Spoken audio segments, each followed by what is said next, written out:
Hello student, welcome to सरल classes. आइए आज की क्लास में हम करते हैं कक्षा 12वीं फिजिक्स का हल। यहाँ पर हम इस लेक्चर में करने वाले हैं इसके इकाई 1 जिसका नाम है विद्युत आवेश तथा क्षेत्र। इसके अंतर्गत आज हम जो टॉपिक पढ़ने वाले हैं वो टॉपिक्स रहेंगे इस प्रकार से। पहला हम पढ़ेंगे कूलाम का नियम, कूलाम्स लॉ हम पढ़ेंगे। उसके बाद दूसरा टॉपिक है एकांक आवेश, इसकी डेफिनेशन हम समझेंगे, यूनिट चार्ज क्या होता है। थर्ड टॉपिक रहेगा कूलाम के नियम का सदिश रूप यानी कि law of coulombs in vector form. Fourth रहेगा अंकिक प्रश्न, न्यूमेरिकल क्वेश्चन। हम कूलाम के नियम पर जो आधारित है उन क्वेश्चन का सॉल्यूशन यहाँ पर करेंगे। कूलाम के नियम की सीमाएं, लिमिटेशन ऑफ कूलाम्स लॉ का हम करेंगे। उसके बाद लास्ट टॉपिक इसमें होगा अनेक आवेशों के मध्य लगने वाला बल, जिसे अध्यारोपण का सिद्धांत बोला जाता है, forces among many charges that we know, principle of superposition. शुरुआत करते हैं हम यहाँ पर सबसे पहले कूलाम के नियम से। तो हम यहाँ पर क्या कर रहे हैं, कूलाम का नियम समझ रहे हैं।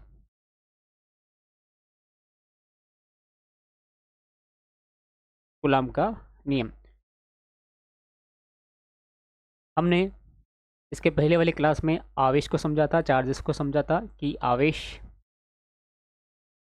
यानी कि चार्ज जो होता है ये दो प्रकार का होता है, दो टाइप्स का होता है। एक होता है पॉजिटिव चार्जेस और एक होता है नेगेटिव चार्ज। इन दोनों के कैरेक्टरिस्टिक्स हमने समझे थे, इनके गुण समझे थे। हमने गुण समझा था कि यदि समान आवेश रहेंगे तो इन दोनों आवेशों में समान समान में क्या होता है, प्रतिकर्षण होता है। और यदि विपरीत रहेंगे, विजातीय रहेंगे, प्लस माइनस हुआ, माइनस प्लस हुआ, तो इस प्रकार की कंडीशन में इन दोनों के मध्य आकर्षण बल लगता है। तो कूलाम के नियम ने क्या बताया था कि कोई भी दो आवेश हों, हमने मान लिया कि एक आवेश Q1 है और एक आवेश हमारे पास Q2 है। तो दो आवेश रहा। यदि हम इन दोनों के मध्य की जो दूरी है उसको r मान लें, distance between two charges is r, दूरी r मान ली, तो कूलाम के नियम ने इन दोनों के मध्य जो बल लगा, अब हमें नहीं पता कि ये जो Q1 है या Q2 है ये किस प्रकार का आवेश है, किस प्रकार का चार्ज है, कौन सा पॉजिटिव है कौन सा नेगेटिव है, लेकिन हमें ये तो पता है कि इस प्रकार की यदि कंडीशन बनती है तो या तो प्रतिकर्षण बल लगता है या फिर आकर्षण बल लगता है। तो जो कूलाम ने यही बात बताया था कि यदि दो आवेश हो तो उन दोनों के मध्य एक बल लगेगा, भले चाहे वो प्रतिकर्षण बल लगो चाहे आकर्षण बल लगो। तो हम यहाँ पर एक नाम दे देते हैं F, है ना, फोर्स का नाम हमने दे दिया F। तो कूलाम के नियम ने क्या बोला कि यदि कोई भी दो आवेश हैं Q1 और Q2, यदि वो एक डिस्टेंस पर रखे हैं R, तो उनके मध्य एक बल लगेगा जो आकर्षण बल भी हो सकता है और प्रतिकर्षण बल भी हो सकता है। तो उस बल का जो मान होगा वो पहली कंडीशन है कि ये जो बल है F, इसका मान इन दोनों आवेशों के परिमाण के गुणनफल के अनुपाती होता है, प्रोपोर्शनल टू इन दोनों आवेशों के गुणनफल के, इन दोनों आवेशों के गुणनफल के ये अनुक्रमानुपाती होता है, F proportional to Q1 Q2। और दूसरा जो कंडीशन है कि इन दोनों के मध्य जो बल लगा है F, ये इन दोनों के मध्य की जो दूरी है, बीच की जो दूरी है R, इस दूरी के वर्ग के व्युत्क्रमानुपाती होता है, यानी कि F व्युत्क्रमानुपाती R²। यदि हम व्युत्क्रमानुपाती बोल रहे हैं, दोनों के सिंबल जो है वो एक ही होते हैं लेकिन एक के बटे में लिखा जाता है तो इसको व्युत्क्रमानुपाती बोलते हैं, और इसको सिंपल लाइन में होता है तो इसको अनुक्रमानुपाती बोलते हैं। तो यहाँ पर क्या है, दूरी के व्युत्क्रमानुपाती है और ये इन दोनों के गुणनफल के अनुक्रमानुपाती होता है। तो ये दोनों बातें यहाँ बोली थी। यदि हम फर्स्ट स्टेटमेंट और सेकंड स्टेटमेंट को मिला देते हैं, है ना, उपयुक्त दोनों को मिलाने पर, तो देखिए जब प्रोपोर्शनल में होता है, अनुक्रमानुपाती, समानुपाती में होता है, व्युत्क्रमानुपाती में होता है, यदि हम मिलाते हैं तो सेम राशि को एक बार लिखते हैं और अलग होती है तो उनको वैसा का वैसे हम लिख लेते हैं। तो यहाँ देखिए प्रोपोर्शनल के पहले F दोनों में है तो हम एक F जो है वो एक बार लिखेंगे F, चिन्ह आ गया, चिन्ह लिख लेते हैं, अनुक्रमानुपाती Q1 Q2 और यहाँ 1/r², दोनों को मिलाएंगे तो ये बन जाएगा Q1 Q2/r²। क्या बन गया ये? Q1 Q2/r² बन गया। क्या बन गया? Q1 Q2/r² बन गया। तो इतना बल उस पर लगता है, कितना बल लगता है कि F का जो मान होता है वो Q1 Q2/r² के प्रोपोर्शनल होता है। यदि हम यहाँ पर प्रोपोर्शनल का जो चिन्ह है वो हटा लेते हैं तो कोई ना कोई यहाँ पर एक नियतांक आ जाएगा। तो हम यहाँ पर एक नियतांक लेते हैं। क्या नियतांक आएगा? तो यहाँ पर एक नियतांक आ गया A। F बराबर A, और यहाँ पर ये एज इट इज़ हम लिखेंगे Q1 Q2/r²। अब जो ये A है, इस A का मान माध्यम पर निर्भर करता है। तो ये जो मान होता है हम माध्यम में लेते हैं। तो यहाँ पर इस A का जो मान है वो आपको क्या लेना है? तो ये मान पहले से डिफाइन है। तो A का मान कितना होता है? तो ये होता है 1/4πε0 के, ये इसका मान होता है। तो हम इस A की जगह ये वाला मान यहाँ लिख देंगे, पुट कर देंगे। तो ये बन जाएगा F बराबर 1/4πε0 के, और पीछे एज इट इज़ लिखेंगे Q1 Q2/r²। तो ये कूलॉम का नियम है। कितना हुआ? F बराबर 1/4πε0 के Q1 Q2/r²। हमें पता है कि K जो है माध्यम होता है और ε0 को माध्यम की विद्युतनशीलता बोलते हैं। अभी हम यहाँ लिख लेंगे, समझ लेंगे। यहाँ यदि हम वायु या निर्वात माध्यम ले लेते हैं तो वहाँ पर जो K का मान होता है वो 1 होता है। वायु या निर्वात में K बराबर 1 होता है। तो इस कंडीशन में जो F बराबर की जो वैल्यू मिलेगी वो मिल जाएगी 1/4πε0 Q1 Q2/r²। तो ये कूलॉम का नियम वायु निर्वात में हमें मिल गया है। क्योंकि ये बल है तो बल के पीछे जो मात्रक होता है वो न्यूटन होता है। बल के पीछे मात्रक क्या होता है? न्यूटन होता है। अब यहाँ पर जो ε0 आया था इसे बोलते हैं माध्यम की विद्युतनशीलता। विद्युतनशीलता इसे बोलते हैं।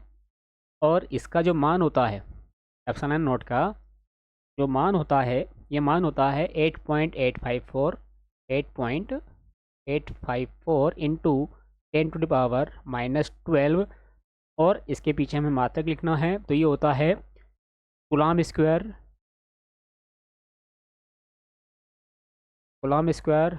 प्रति न्यूटन मीटर स्क्वायर। ये मान भी हमें इसका ध्यान रखना है। किस प्रकार से आया? तो यहाँ से आप निकाल सकते हैं सीधा का सीधा। ε0 कहाँ पर है? ये यहाँ पर है, तो आप इसको इधर भेजेंगे F की तरफ में। देखिए हम यहाँ पर इसको शॉर्ट में कर लेते हैं इस प्रकार से। क्या है ये? F, इसको ले लेते हैं। चलिए हम इसका मात्रक निकालना है तो ये हो जाएगा F बराबर 1/4πε0 Q1 Q2/r²। ε0 का मान निकालना है तो इसको इधर भेज दीजिए, F को इधर भेज दीजिए। ये हो गया ε0 बराबर 1/4π Q1 Q2/f into r²। Q क्या होता है? कूलॉम। Q क्या होता है? कूलॉम। तो 2 कूलॉम हो गए तो ये हो गया कूलॉम स्क्वायर। ये दोनों F r² बटे में हैं, इसलिए प्रति लगा दिया हमने। क्या लगा दिया? प्रति लगा दिया। F यानी कि न्यूटन होता है और R यानी कि मीटर होता है, दूरी होती है तो मीटर स्क्वायर हो गया। तो यहाँ पर इसका मान हो गया 8.854 इंटू 10⁻⁻12 कूलॉम पर न्यूटन मीटर स्क्वायर। आप चाहें जब कोई न्यूमेरिकल क्वेश्चन आता है तो वहाँ पर हम इसके दशमलव के 2 अंक तक इसका यूज़ कर सकते हैं, इस संख्या का, इस मान का। और यहाँ पर जो ये पूरा मान हमें नियतांक के रूप में यहाँ प्राप्त हुआ था 1/4πε0, ये जो मैं मान प्राप्त हुआ था इसका मान होता है 9 इंटू 10⁻9, 9 इंटू 10⁻9 इसका मान होता है। अब इसका मात्रक हमें लिखना है तो इसका मात्रक क्या हो जाएगा? तो इसका मात्रक हो जाएगा न्यूटन मीटर वर्ग प्रति कूलम वर्ग। क्या मात्रक होगा? ये मात्रक हो जाएगा, ये इस प्रकार से आया है, हमें इसका मान निकालना था, मात्रक निकालना था, तो इस आर को इसकी तरफ मल्टीप्लाई कर दिया, Q1 Q2 बटे में चल गए, है ना, तो हमें क्या मिल गया? न्यूटन मीटर स्क्वायर प्रति कूलम स्क्वायर। ध्यान रखें, एप्सिलॉन नोट का जो मात्रक होता है वो इसका उल्टा होता है ना, प्रति वाला पहले और शुरू वाला बाद में। देखिए, कूलम प्रति वर्ग, कूलम वर्ग प्रति न्यूटन मीटर वर्ग, और यहाँ पर उल्टा हो गया, न्यूटन मीटर वर्ग प्रति कूलम वर्ग। ये वैल्यूज़ हमें इन दोनों के ध्यान रखनी है। तो ये कूलम का नियम होता है। ठीक है, तो कूलम का नियम क्या है कि दो आवेश होते हैं Q1 Q2, तो इन दोनों के मध्य फोर्स बताता है, भले चाहे वो आकर्षण हो भले चाहे प्रतिकर्षण हो, तो इन दोनों का मान दोनों आवेशों के परिमाणों के गुणनफल के अनुक्रमानुपाती होता है और बीच की दूरी के वर्ग के व्युत्क्रमानुपाती होता है। दोनों को मिलाएंगे, ये वैल्यू हमें मिलेगी F proportional to Q1 Q2 by are square. इन हटाएंगे अनुक्रमानुपाती का, तो एक नियतांक आएगा A, जिसका मान होता है 1/4 पाई एप्सिलॉन नोट के। इसके जो है माध्यम होता है, और हम माध्यम मानते हैं जहाँ पर इसका मान 1 होता है, तो वो माध्यम होता है वायु या निर्वात। तो ये दो वैल्यूज़ हमें प्राप्त हो गई। ये मेन नियम है। यदि माध्यम दिया रहता है तो वहाँ के की वैल्यू रखते हैं, यदि वायु या निर्वात दिया गया है तो वहाँ के इक्वल 1 रख लेते हैं। तो ये माध्यम, ये कूलम का नियम यहाँ पर हमें प्राप्त हो गया। ये जो मान है ये एसआई पद्धति में होता है। कौन सी पद्धति में होता है? ये मान एसआई पद्धति में होता है। यदि हमें सीजीएस पद्धति में कूलम का नियम लिखने को दे दिया जाए कि सीजीएस पद्धति में कूलम के नियम को कैसा लिखेंगे, तो सीजीएस पद्धति में आपको क्या करना है, जो नियतांक होता है ये सीजीएस पद्धति में नहीं रहता है, ये सीजीएस पद्धति में हट जाता है। तो सीजीएस पद्धति में जो कूलम का नियम है वो इस प्रकार से हम लिखेंगे, F बराबर Q1 Q2 by are square. क्या लिखेंगे? Q1 Q2 by are square. आपको कूलम का नियम ये लिख देना है। ठीक है, और इसके पीछे जो मात्रक पहले न्यूटन लगा हुआ था सीजीएस एसआई पद्धति में, वो आपको चेंज करके लिख देना है सीजीएस पद्धति में। तो न्यूटन का जो सीजीएस पद्धति में होता है वो होता है डायन। क्या होता है? डायन होता है। तो ये रहा कूलम का नियम। अब अगला जो टॉपिक है वो है हमारा एकांक आवेश। तो एकांक आवेश क्या होता है, चलिए हम इसको समझ लेते हैं।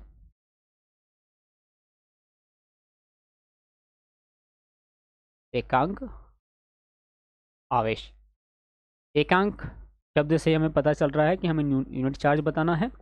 तो अभी हाल हमने कूलम का नियम देखा था। क्या था कूलम का नियम? कूलम के नियम से तो हमें मिला था F बराबर 1/4 पाई एप्सिलॉन नॉट। हम यदि वायु निर्वात की बात कर लेते हैं तो ये मान आ जाता है, और पीछे क्या था? Q1 Q2 by are square. अब यहाँ देखिए क्या दिया गया है, एकांक निकालना है, एकांक मान निकालना है ना, यूनिट मान निकालना है, यूनिट चार्ज यानी कि एकांक मान निकालना। एकांक मतलब इन सब की जगह आप 1 1 रख दीजिए। 1 1 रखेंगे तो Q1 इक्वल Q2 इक्वल 1, ये आवेश हैं, तो इन दोनों की जगह हमने एक कूलम लिखा है। और ये जो दूरी है ये r, इसकी जगह भी हम 1 लिखेंगे, क्योंकि हम ऐसे में कर रहे हैं तो ये 1 मीटर दूरी यहाँ हो जाएगी। और ये जो 1/4 पाई एप्सिलॉन नॉट है, इसका मान हमने अभी हाल देखा था। इसका मान कितना होता है? तो इसका मान होता है 1/4 पाई एप्सिलॉन नॉट इक्वल होता है 9 इंटू 10⁹ न्यूटन मीटर वर्ग, न्यूटन मीटर वर्ग प्रति कूलम वर्ग होता है। यदि हम Q1 Q2 की जगह 1 1 लिख दें, R की जगह 1 लिख दें, तो देखते हैं हमें इस इक्वेशन में हमें क्या मिलता है। तो ये मिल जाएगा हमें F इक्वल, यहाँ भी मान लिख दें, ये हो जाएगा 9 इंटू 10⁹ इंटू 1 इंटू 1 बटे 1 का स्क्वायर, 1 इंटू 1 यानी कि 1 हो गया। तो F बराबर कितना आ गया? तो आ गया 9 इंटू 10⁹ यह क्या आ गया? न्यूटन आ गया। कैसा आ गया? न्यूटन आ गया। तो हमने यहाँ पर क्या लिया था? Q1 Q2 दोनों ही पॉजिटिव में लिए थे। 1 यानी कि इसके आगे कुछ भी सिंबल नहीं है, 1 कूलम लिया, मतलब क्या हो गया, ये जो दोनों आवेश हैं वो कौन सा आवेश हो गए? सजातीय आवेश हो गए, सजातीय आवेश हो गए। एक यानी कि एकांक, आर यानी कि एकांक। तो इस प्रकार से यहाँ पर इसकी डेफिनेशन बन जाएगी। क्या डेफिनेशन बन जाएगी? ऐसी डेफिनेशन ये बन जाएगी कि यदि समान परिमाण के दो आवेश होते हैं जो सजातीय हों, यदि हम उसको वायु निर्वात में रख देते हैं, कितनी दूरी पर, 1 मीटर की दूरी पर रख देते हैं, तो वो एक दूसरे को क्या करते हैं, वो एक दूसरे को 9 × 10⁻9 न्यूटन बल से प्रतिकर्षित करते हैं। तो जो प्रत्येक आवेश होता है वो एकांक आवेश कहलाता है। क्या कहलाता है? एकांक आवेश कहलाता है। और इसका जो आवेश का जो मात्रक होता है उसको हम क्या बोलते हैं? कूलाम बोलते हैं। ठीक है, तो इस प्रकार से परिभाषा है इसकी कि एक कूलाम आवेश या एकांक आवेश वह आवेश है ना, एक कूलाम आवेश या फिर एकांक आवेश वह आवेश होता है जो अपने से 1 मीटर की दूरी पर रखने पर एक दूसरे को 9 × 10⁻9 न्यूटन बल से प्रतिकर्षित करता है। तो ये यहाँ पर एकांक आवेश की डेफिनेशन है। इसकी जो डेफिनेशन है वो आपको मैं टेलीग्राम चैनल पर प्रोवाइड कर दूंगा, वहाँ से आप इसको देख सकते हैं। और साथ ही टेलीग्राम चैनल की लिंक आपको डिस्क्रिप्शन में दी गई है, वहाँ से आप टेलीग्राम चैनल को ज्वाइन कर सकते हैं ताकि आगे आने वाली अपकमिंग नोटिफिकेशन को आप वहाँ से देख सकते हैं और अपडेट रहें। अब अगला जो टॉपिक है हम उस पर बढ़ते हैं, देख लेते हैं अगला टॉपिक। अगला है कूलाम के नियम का सदिश रूप। हम कूलाम का जो नियम था उसको सदिश रूप में कैसे लिख सकते हैं? कूलाम के नियम का सदिश रूप।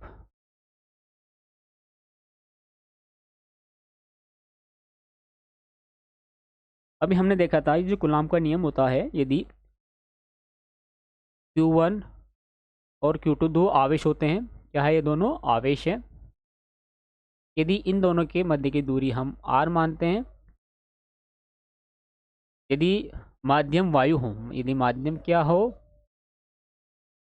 वायु हो, तो उनके मध्य एक बल लगता है, सिंपल वाला, जिसे हम कूलाम का नियम बोलते हैं। तो ए लगेगा F बराबर 1/4πε0 Q1 Q2/r²। ये नियम लगता है ना, ये कूलाम ने दिया था। अब इसको हम क्या करना है? इसको सदिश रूप में लिखना है।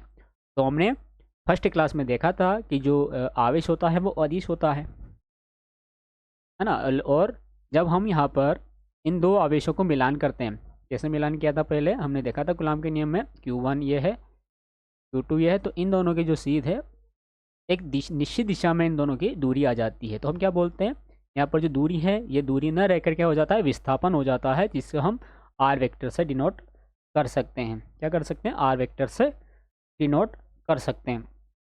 तो यदि हम ये माने कि Q1 द्वारा Q2 पर जो बल है वो लग रहा है, Q1 से कहाँ बल लग रहा है? Q2 पर बल लग रहा है। तो इसको हम Q1 से Q2 पर बल लग रहा है, इसलिए हम इसको F वेक्टर 21 लिख सकते हैं। Q1 से Q2 पर बल लग रहा है तो इसको हम क्या लिख सकते हैं? F21 लिख सकते हैं। जब हमने इसको F21 लिखा है तो वैसे दूरी भी आ जाएगी, अब विस्थापन आ जाएगा, है ना, दूरी के अकॉर्डिंग। तो दूरी के साथ ये अंतिम स्थिति माइनस प्रारंभिक स्थिति, तो अंतिम स्थिति Q2 वाली है और प्रारंभिक स्थिति Q1 वाली है, तो R वेक्टर 21 हो जाएगा, R21 वेक्टर हो जाएगा। तो उसको अब सदिश रूप में लिख लेते हैं। तो सदिश रूप कैसा बन जाएगा?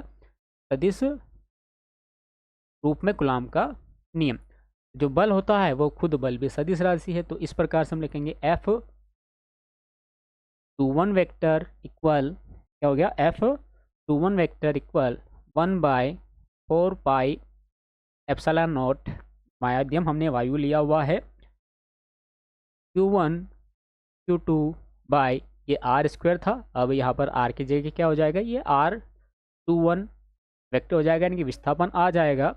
तो हम लिखेंगे R21। अब देखिए थोड़ा सा रूल है सदिश राशियों का, यदि हम ए वेक्टर मल्टीप्लाई ए वेक्टर करते हैं तो इन दोनों का वर्ग होता है, यानी कि इस प्रकार से, इसको इस प्रकार से नहीं लिखा जाता है ना, इसको इस प्रकार से नहीं लिखा जाता, इसको लिखा जाता है ए वर्ग से, है ना। तो ध्यान रखें आप, यहाँ पर ये R21 का वर्ग हो जाएगा। अब बल जो लग रहा था किस दिशा में लग रहा था? तो बल लग रहा था R21 दिशा में लग रहा था, क्योंकि अंतिम स्थिति 2 वाली है और प्रारंभिक स्थिति 1 वाली है। तो पीछे हम क्या लिखेंगे? पीछे हम लिख देंगे डॉट R21 कैप, ये एकांक सदिश यहाँ पर आएगा। तो ये यहाँ पर इसका सदिश रूप है। तो यहाँ पर कौन क्या मान हुआ, तो मैं यहाँ पर लिख देता हूँ आपको। तो यहाँ पर जो R21 वेक्टर है ये क्या होता है, Q1 से आवेश Q1 से Q2 के अनुदिश एकांक सदिश है ये अनुदिश एकांक सदिश है। Q1 से Q2 के अनुदिश क्या है, ये एकांक सदिश है। और जो नीचे R21 आया था, तो R21 क्या है, तो R21 बराबर क्या है, ये R है, यानी कि दोनों आवेशों के मध्य की दूरी है। क्या है ये, दोनों आवेशों के ये मध्य की दूरी है। दोनों आवेशों की क्या है, ये मध्य की दूरी है। तो इस प्रकार से ये इसका सदिश रूप है।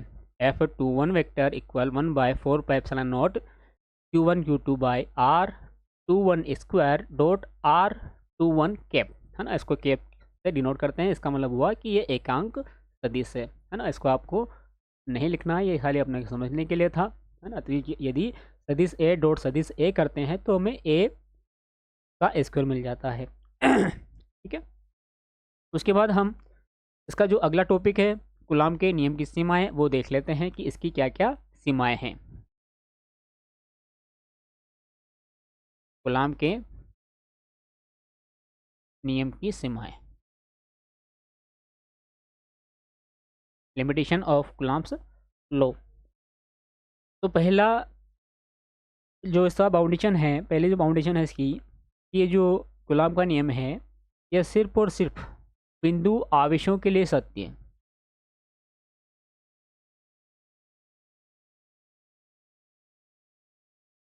पहले कंडीशन क्या है, पहले बाउंडेशन क्या है इसकी, कि ये जो नियम दिया था कूलाम ने केवल बिंदु आवेशों के लिए ही सत्य है। यदि हम बिंदु आवेश के बजाय बड़ा कोई आवेश ले लेंगे तो उसके लिए असत्य हो जाएगा। तो ये लिमिट है इसकी। सेकंड इसकी लिमिट यह है कि जो आवेश होते हैं वो स्थिर होना चाहिए। तो ये केवल स्थिर आवेशों के लिए सत्य है। स्थिर आवेशों के लिए ही सत्य है। ये सिर्फ और सिर्फ स्थिर आवेशों के लिए ही सत्य है। ये गतिशील आवेशों के लिए सत्य नहीं है। ध्यान रखें, ये दो लिमिट हो गई। और इसकी जो थर्ड लिमिट यह है कि जो नियम होता है ये अधिक दूरियों के लिए भी और सबसे कम दूरियों के लिए भी सत्य नहीं है। तो यानी कि क्या हम लिख सकते हैं इसको, यह नियम अधिक दूरियों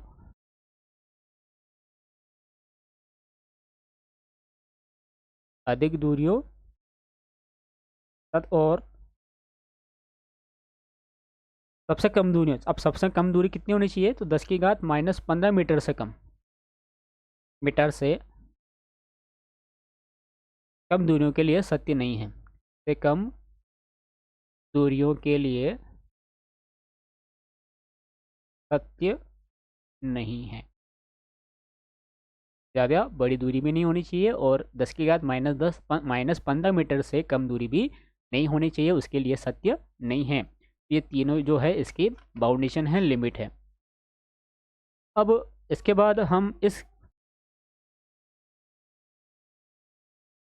बाद इसका जो अध्यारोपण सिद्धांत है, जो हमने इसका टॉपिक था अनेक आवेशों के मध्य लगने वाला जो सिद्धांत था, जिसे हम बोलते हैं अध्यारोपण का सिद्धांत, वो समझ लेते हैं।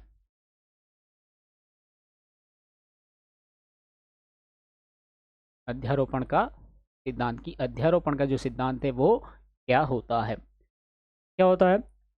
देखें, कोई एक मूल बिंदु हम मान लेते हैं यहाँ पर कि एक मूल बिंदु O है। ये O मूल बिंदु है। यहाँ पर कोई आवेश Q1 रखा है। क्या रखा है, यहाँ पर एक आवेश Q1 रखा।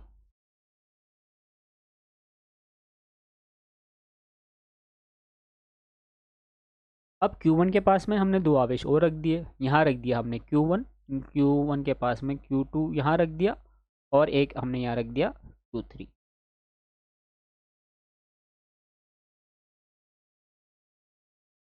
तो Q2 और Q3 से इस Q1 पर एक बल लगेगा, क्योंकि हमने कूलॉम का नियम पढ़ा है कि दो आवेश पास में रहेंगे तो उस पर आकर्षण या प्रतिकर्षण बल जो है वो काम करता है। तो Q1 पर Q2 एक बल लगाएगा, यानी कि ये वाला लगा दिया। यदि हम समान मान लेते हैं तो ये इसको प्रतिकर्षित करेगा, तो यानी कि जो इसकी दिशा है वो दिशा इस तरफ आ जाएगी। इसकी जो बल क्या लगा है उस पर क्या लग गया, ये 2 के कारण 1 पे बल लगा है, तो यानी कि ये हो गया F12 फोर्स हो गया है। यदि हम इसकी दूरी R12 मान लेते हैं, है ना, 1 और 2। ठीक वैसे ही हम Q1 और Q3 को भी देख लेते हैं। तो Q1 और Q3 इन दोनों को मिलाते हैं, तो Q3 Q1 पर फोर्स आरोपित करता, बल लगाता है, तो इसकी दिशा हमें यहाँ ऊपर की तरफ मिल जाएगी, ऊपर की तरफ मिल जाएगी। तो ये क्या हो जाएगा, F13 हो जाएगा, F13 वेक्टर। और यहाँ पर जो इसकी दूरी हो जाएगी क्या हो जाएगी, ये जो दूरी है वो हो जाएगी 13 वेक्टर हो जाएगी। ठीक है, अब हम क्या करते हैं, यहाँ पर कूलॉम का नियम लगाते हैं, तो हमें यहाँ पर 2 बल मिल जाएंगे। F पहला मिल जाएगा F12 और एक मिल जाएगा F13। तो इन दोनों की वैल्यू हम निकाल लेते हैं, सदिश रूप में ही है तो सदिश का निकाल लेते हैं। तो पहला मिलेगा हमें F12 इक्वल, और एक मिलेगा हमें F13 वेक्टर। तो 1 1 2 निकालते हैं, तो ये हो जाएगा 1/4 पाई एप्सिलॉन नॉट दूसरे के कारण पहले वाले पर लगने वाला बल, ये निकाल रहे हैं हम यहाँ पर। तो F12 vector equal 1/4 pi epsilon not Q1 Q2 by R12 square dot R12 cap यहाँ हमें मिलेगा। ठीक वैसे ही F13 के लिए निकालते हैं, तो यहाँ भी हमें मिलेगा 1/4 पाई एप्सिलॉन नॉट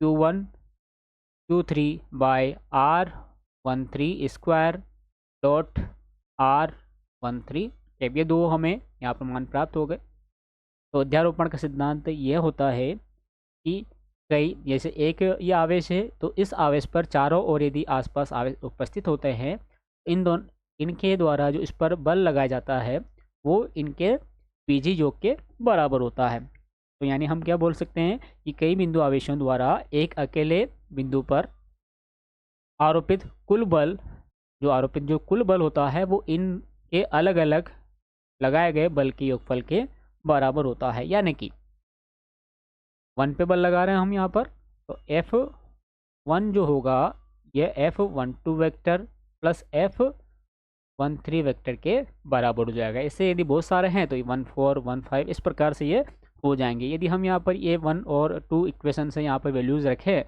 तो हमें F1 की वैल्यूज़ मिल जाएगी 1/4 पाई epsilon not Q1 Q2 by R12 square dot R12 cap, plus यहाँ मिल जाएगी 1/4 पाई epsilon not Q1 Q3 by R13 square dot R13 cap. तो इस प्रकार से मिल जाएगी हमें मान, है ना। यदि यहाँ पर हम कांस्टेंट ले लेते हैं कुछ F1 कांस्टेंट क्या आ सकता है, तो देखिए 1/4 पाई एप्सिलॉन नॉट दोनों में है, Q1 इन दोनों में है। अब अंदर ही वैल्यूज़ बच गई। यहाँ क्या बचा, यहाँ क्या बचा, Q2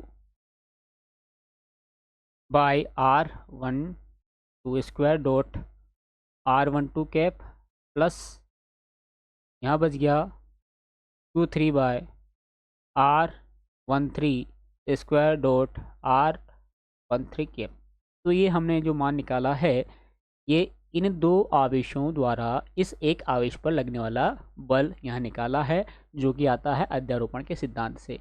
यदि हम यहाँ पर 2 आवेश न लेकर यदि हम n आवेश ले लेते हैं, कितने आवेश ले लेते हैं, n आवेश ले लेते हैं, तो देखिए हमें क्या मान प्राप्त हो सकता है कि माना हमारे पास n आवेश है, माना कितना आवेश है हमारे पास, n आवेश हैं। जैसे आवेश कौन से हो जाएंगे, Q1 Q2 Q3 Q4 इस प्रकार से हमारे पास यहाँ पर आवेश हो जाएंगे, और लास्ट का जो आवेश है वो हो जाएगा Qn। अब ये सभी जो है 1 पे बल लगा रहे हैं, तो इसका मतलब क्या हो गया कि यहाँ पर जो बल लग रहा है वो लग रहा है F12 F13 F14 F15 इस प्रकार से यहाँ पर बल लग रहे हैं। और लास्ट का जो बल लगेगा वो लग जाएगा F1N वेक्टर, यहाँ पर बल लग गए हैं। यदि तो यहाँ पर जो टोटल बल आ जाएगा अध्यारोपण के सिद्धांत से, अध्यारोपण के सिद्धांत से क्या आएगा, तो यह आ जाएगा F1 vector equal to F12 vector plus F13 vector plus F14 vector plus, और लास्ट वाला क्या हो जाएगा, F1N वेक्टर हो जाएगा। यदि हम यहाँ पर कूलाम के नियम से इनकी वैल्यूज़ रख देते हैं तो हमें मिल जाएगा।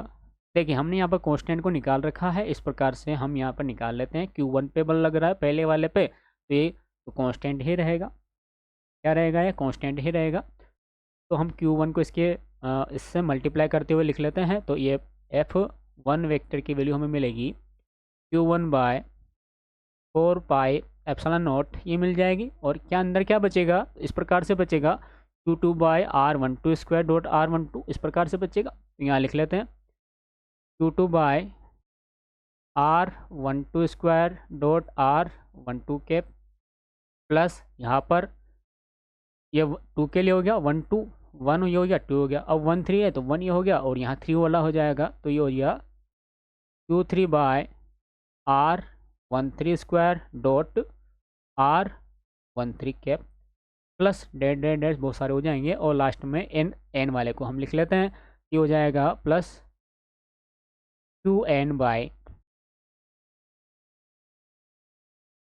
R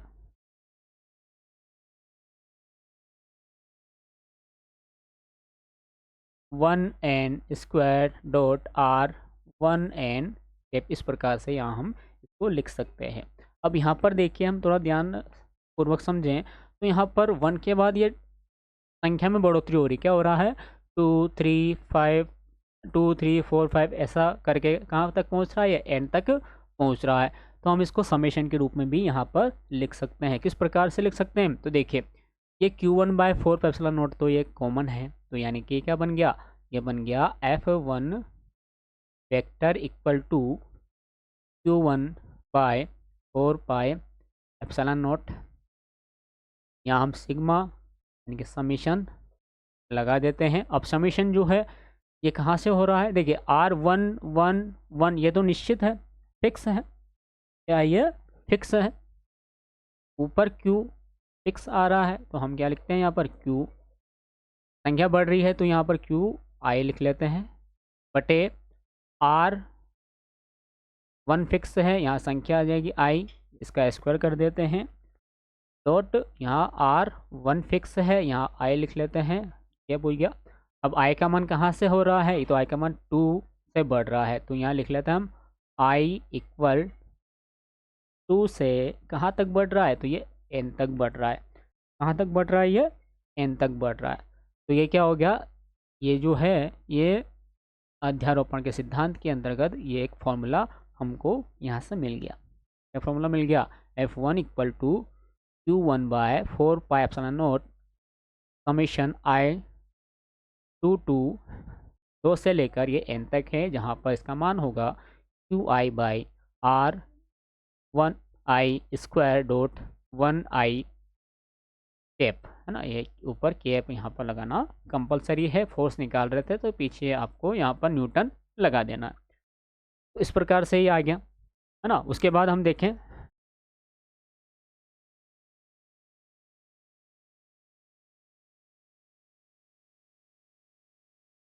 उसके बाद जो हमने न्यूमेरिकल क्वेश्चन यहाँ पर लिखे हुए थे, जो हम बात कर रहे थे, हम आंकिक प्रश्नों को कर लेते हैं। देखिए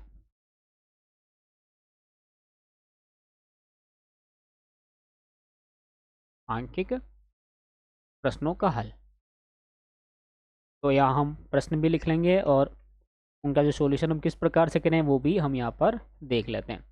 तो पहला जो क्वेश्चन है वो इस प्रकार से है कि 3 माइक्रोकुलाम के 2 आवेश हैं। एक क्वेश्चन में लिख रहा हूँ यहाँ पर 3 माइक्रोकुलाम के 2 आवेश हैं जो वायु में एक दूसरे से 0.15 मीटर की दूरी पर रखें। मीटर की दूरी पर क्या रखें हैं। उनके बीच लगने वाले बल की गणना कीजिए।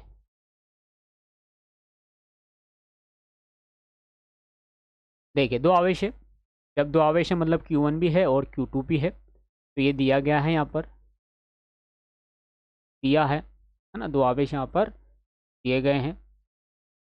कौन से? एक तो Q1 दिया गया है जिसका मान कितना है 3 माइक्रो कुलाम है, और एक Q2 है जिसका मान भी कितना है 3 माइक्रो कुलाम है। दोनों इक्वल है। अब पहली क्लास में मैंने बोला था कि यदि इस प्रकार से माइक्रो में दे दिया जाए, है ना, या मिली में मान दिया दिया जाए, तो उसको सबसे ऐसे एक पद्धति में कन्वर्ट करना है। तो माइक्रो का मतलब होता है 10⁻⁻6 कुलाम, है ना। माइक्रो का मतलब क्या? एक माइक्रो कुलाम बराबर होता है 10⁻⁻6 कुलाम, है ना। तो ये आपको यहाँ पर कन्वर्ट करके लिखना है। तो ये हो जाएगा 3 × 10⁻⁻6 गुलाम हो गया। ये भी इतना होगा 3 × 10⁻⁻6 गुलाम हो गया।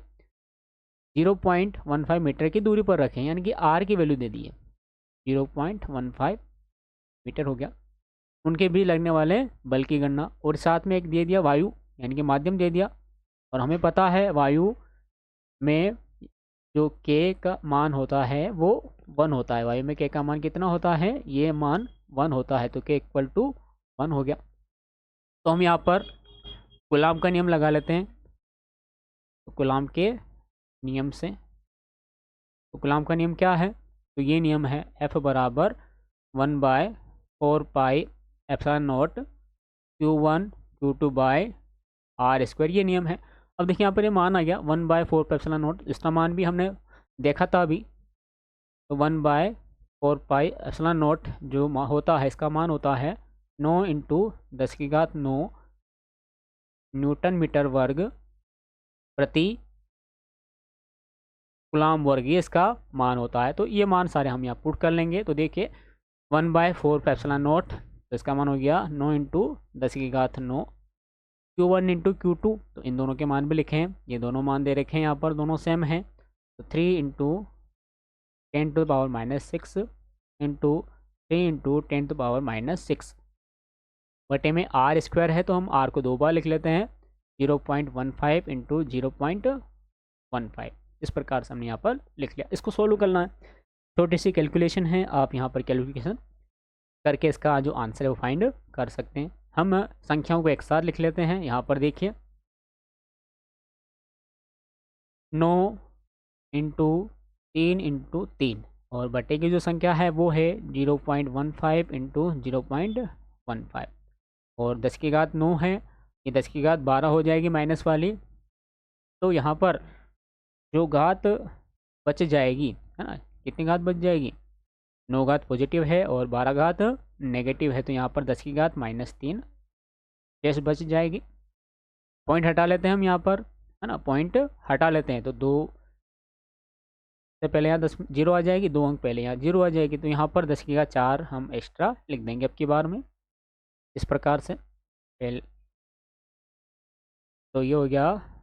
ऐसा लिख लेते हैं, कैलकुलेशन में दिक्कत नहीं होगी, गुणा भाग करने में आसानी रहेगी। 9 × 3 × 3 बटे 15 × 15, 10⁻4 यहाँ पर हम लिख देंगे एक्स्ट्रा। तो 10⁻³ × 10⁻4, 3 से इसको काट लेते हैं 5 बार, 3 से इसको काट लेते हैं 5 बार, है ना। तो ऊपर क्या हो गया? ये 9 हो गया।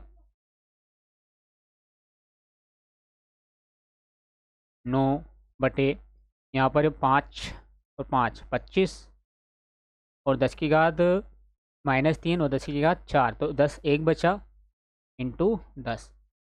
तो ये हो गया 90/25। अब 90 को आप 25 से डिवाइडेशन करेंगे तो आपको जो मान मिलेगा वो मिलेगा लगभग 3.6। कितना मान मिलेगा? 3.6। हमने बल ज्ञात किया था, तो फोर्स ज्ञात किया था, तो ये 3.6 न्यूटन का बल हमें यहाँ पर मिल गया। कभी कभार प्रश्नों में ये पूछ भी लिया जाता है कि बल की प्रकृति भी बताइए, बल की प्रकृति भी बताओ। तो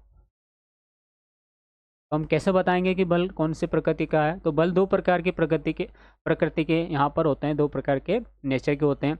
एक होता है आकर्षण और एक होता है प्रतिकर्षण। अब हम कैसे बताएंगे कि आकर्षण बल लगा कि प्रतिकर्षण बल लगा? तो हम ये बता सकते हैं बहुत ही आसानी के साथ में, यहाँ पर मान देखकर। इस प्रकार से देखकर, यहाँ आप देखें, यहाँ पर 3 माइक्रोकूलम के 2 आवेश हैं, यानी कि पहले आवेश का मान भी यहाँ पर 3 माइक्रोकूलम था और दूसरे का मान भी 3 माइक्रोकूलम था। इनके आगे कुछ भी चिन्ह नहीं लगा हुआ है, मतलब क्या हो गया, ये Q1 भी पॉजिटिव चार्ज है और सेकंड वाला भी पॉजिटिव चार्ज है, यानी कि दोनों सेम आवेश हैं। तो हमें पता है कि जब दोनों सेम आवेश होते हैं तो वहाँ पर खाली एक ही बल लगता है, जो होता है प्रतिकर्षण बल। तो हम यहाँ बोल सकते हैं कि जो लगने वाला बल है, तो लगने वाले बल की प्रकृति, लगने वाले बल की प्रकृति प्रतिकर्षण प्रतिकर्षण रहेगी।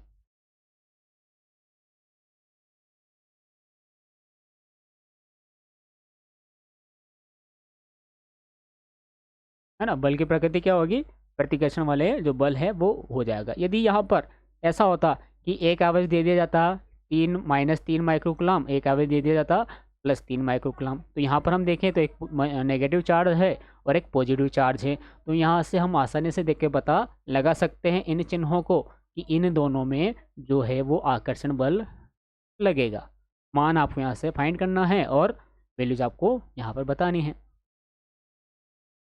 अगला न्यूमेरिकल हम देखते हैं यहाँ पर। सेकंड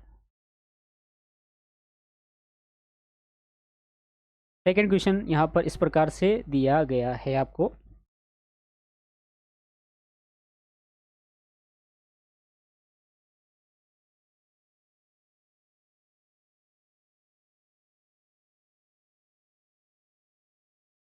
सेकंड क्वेश्चन इसी प्रकार से, यदि हमें पता है ये फॉर्मूला होता है F बराबर 1/4π ε0 और Q1 Q2/r²। तो इस फॉर्मूले में देखिए ये मान फिक्स है इसका, तो F Q1 Q2 और क्या है एक R, तो ये 4 वैल्यूज़ यहाँ अपने पास है। तो इन 4 में से क्या होता है, इन 4 में से 3 वैल्यूज़ दे दी जाती है, तो एक वैल्यूज़ का पता हमें लगाना होता है। क्या करना होता है, एक वैल्यूज़ का पता हमें लगाना होता है। तो किस प्रकार से लगाते हैं, तो इस फॉर्मूले से हम यहाँ पर लगाते हैं। ठीक है, एक क्वेश्चन और यहाँ पर हम देख लेते हैं इसी प्रकार से।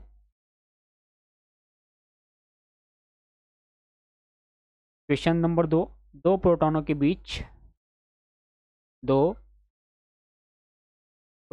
बीच लगने वाले बल की गणना करना है।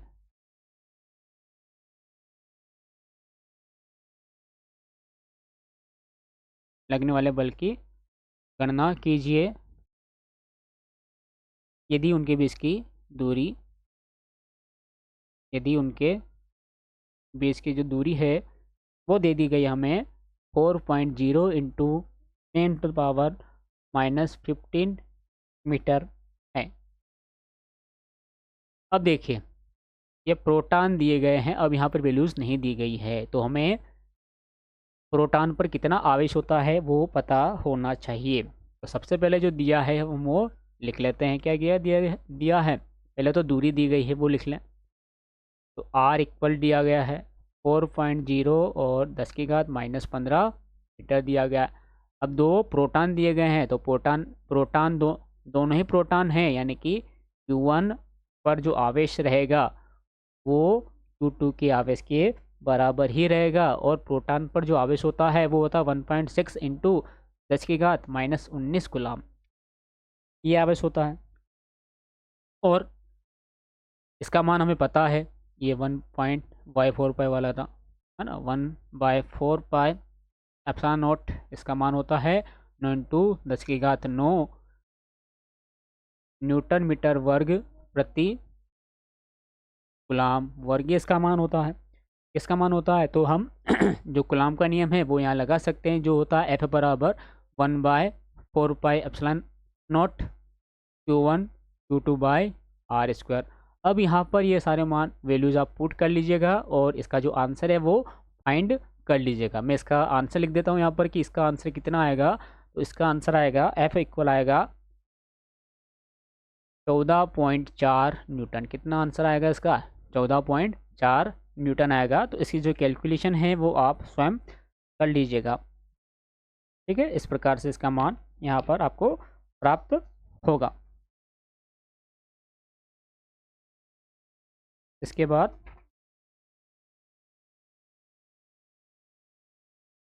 अगली जो क्लास रहेगी हम उसमें इसके आगे का जो पोर्शन है वो क्लियर करवाएंगे। ठीक है।